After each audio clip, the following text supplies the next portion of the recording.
Innallaha yuhibbut tawwabina.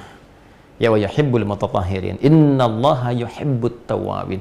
Sungguh Allah mencintai orang yang terus-menerus bertaubat. Tawab itu terus memperbaiki. Ini menunjukkan kesan bahwa dalam perjuangan hidup itu nggak ada yang sempurna.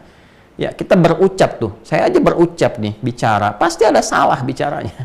Pasti itu. Nggak mungkin orang berucap benar terus tuh. Pasti ada salahnya.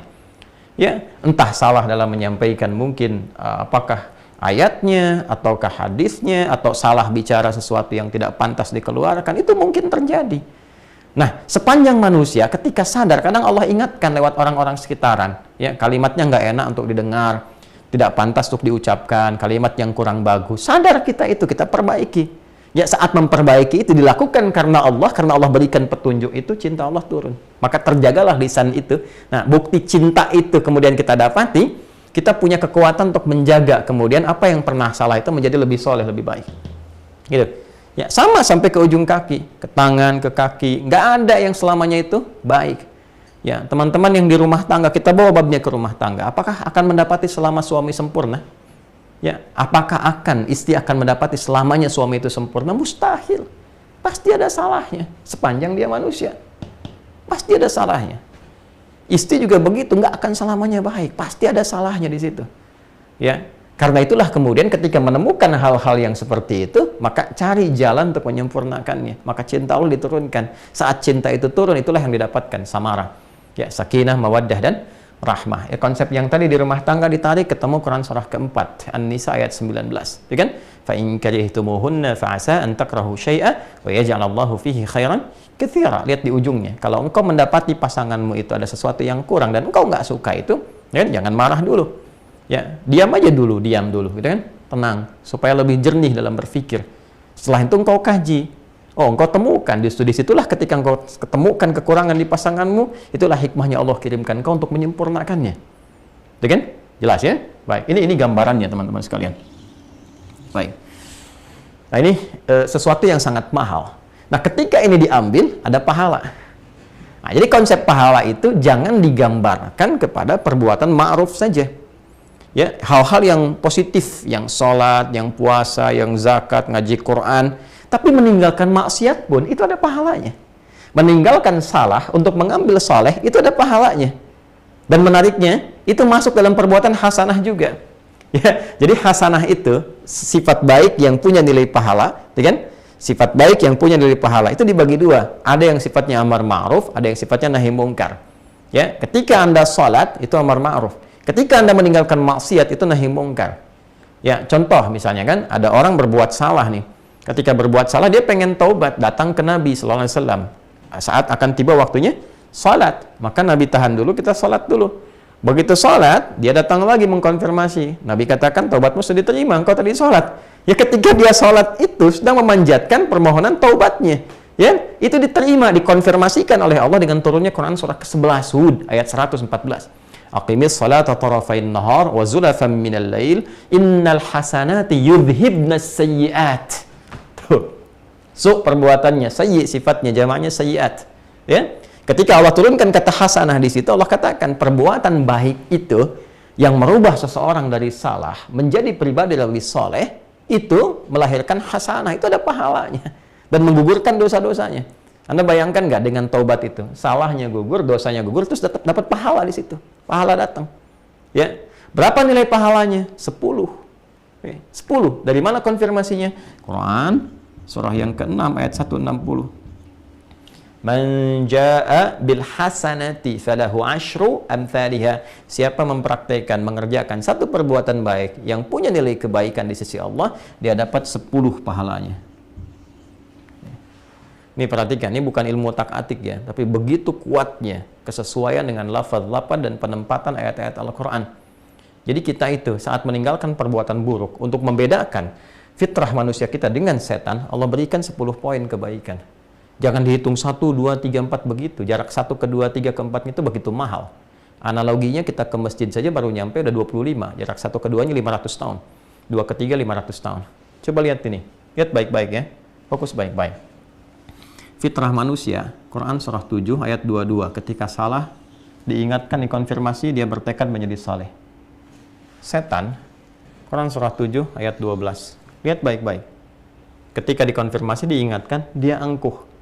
Konfirmasi keangkuhannya ayat 13. Ini konfirmasi kesalehan manusia ayat 23. Perhatikan baik-baik. 22 kurangi 12, bukankah 10? Konfirmasi, 23 kurangi 13, bukankah 10? Ketika ini sifat-sifat setan bisa ditinggalkan, sifat setan kan salah, menjadi soleh, Allah berikan 10 poin. Konfirmasi Quran surah 6 ayat 160. Ini mahal ilmunya. Ya, Anda hanya bisa dapati ketika kita berusaha untuk mengkaji, menggali, ikhlas, belajar dari guru-guru yang soleh, ya, yang dalam ilmunya. Bukan cuma pintar, tapi soleh. Kita akan merasakan kenikmatan Allah yang sangat luar biasa. Betapa Allah sayang dengan kita. Ya, betapa Allah sayang dengan kita. Kalau sudah paham ini, baru kita belajar kalimatnya. Ngerti dulu ini. Ya, saya ingin tanamkan bahwa nggak ada manusia sempurna. Tolong sampaikan, ya, atau tebarkan apa yang saya sampaikan di malam hari ini, risalah yang kita ajarkan dari Quran kepada setiap insan beriman. Ya, para pelaku maksiat, atau bahkan mudah-mudahan ceramah saya ini sampai ke lapas-lapas dan sebagainya. Anda yang terjebak dalam kesalahan, yang sekarang Allah isolasi supaya menjadi lebih baik. Makanya di lapas ada masjid, kadang-kadang datang ustadznya dan sebagainya. Saking sayangnya Allah, diberikan jalan untuk kembali. Kurang apa lagi gitu kan? Anda yang berada di luar, yang mungkin masih Allah beri kesempatan untuk bertobat, memperbaiki, tidak ditampakkan aibnya di hadapan banyak orang. Saking sayangnya Allah kepada kita. Kurang apa lagi? Kan? Nah, ditanamkanlah kepada diri kita ada kesadaran. Setiap kita, setiap manusia pasti ada salahnya, nggak ada yang sempurna. Dan sebaik-baiknya orang salah itu adalah orang yang mau bertobat untuk menjadi saleh. Allah aja masih memberi kesempatan. Itu kan? Dengan sifat sayangnya. Maka kita sebagai manusia mesti meneladani ini. Kita menebarkan nilai kebaikan ini supaya semua menjadi baik. Kan yang kita inginkan semua jadi baik. Ya. Maka ketika muncul dalam diri kita itu kesadaran-kesadaran bahwa kemarin mungkin pernah salah, kemarin mungkin pernah berbuat begini, cepat ambil peluang itu dan sadarilah pada saat itulah Allah sedang menanamkan cintanya. Betapa banyak wali-wali Allah Subhanahu wa taala, ya, orang-orang yang sangat dekat dengan Allah. Di banyak ayat tentang wali dalam Quran. Inna awliya Allahi la khaufun alaihim wa lahum yahzanun.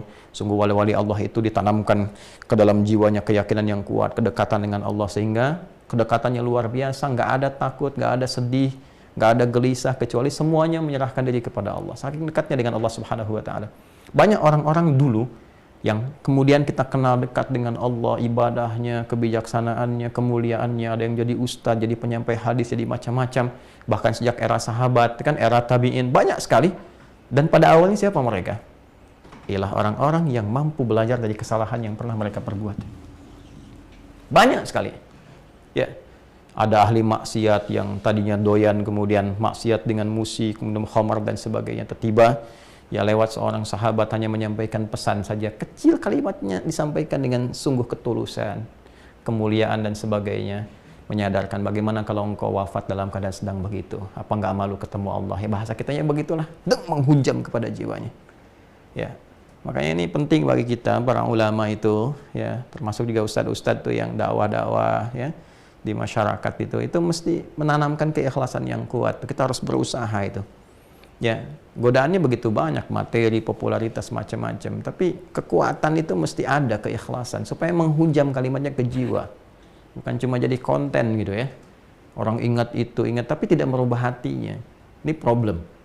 Ya, nah, ini kembali kepada kita semua. Banyak sekali. Ada yang tadinya pembegal, tiba-tiba belajar dari kesalahannya, dia tobat, diterima tobatnya oleh Allah, tiba-tiba jadi ahli hadis. Kan Jundub bin Junadah, Abu Dzar Al-Ghifari, kita kenal sampai sekarang. Banyak sekali kisah inspiratif. Makanya penting kita merubah bacaan-bacaan kita sekarang itu lebih mengedukasi diri kita pribadi. Kenapa sih harus baca sesuatu yang gak ada manfaatnya? Ya harus memviralkan hal-hal yang gak penting gitu. Ya, saya juga heran sama media-media sekarang tuh. Ya, yang ditampilkan tuh yang jelek-jeleknya, yang isinya tuh nggak ada faidah, nggak ada manfaatnya. Itu kan nggak mengedukasi gitu, ya kan?